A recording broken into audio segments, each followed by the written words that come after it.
मुलजिम ने फायर किया, लग गया फायर और बंदे की डेथ हो गई। मुलजिम ने दूसरा फायर नहीं किया, एक ही फायर किया, उससे डेथ हो गई, सजाए मौत हो गई उसको अदालत से, ट्रायल कोर्ट से। लेकिन सुप्रीम कोर्ट में जब ये मामला गया तो सुप्रीम कोर्ट के 5 जजेस ने, 5 मेंबर बेंच ने नॉट रेपिटिशन ऑफ फायर को एक मिटिगेटिव सर्कमस्टांस करार दिया अल्टरनेटिव सेंटेंस के लिए।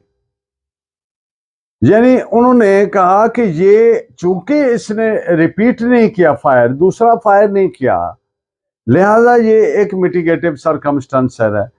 अब कत्ल की नॉर्मल सेंटेंस तो सजाए मौत है, अल्टरनेटिव सेंटेंस जब कोई मिटिगेटिव सर्कमस्टेंस हो तो फिर उसको कन्वर्ट कर देते हैं इम्प्रिजनमेंट फॉर लाइफ, यानी उम्र कैद के लिए।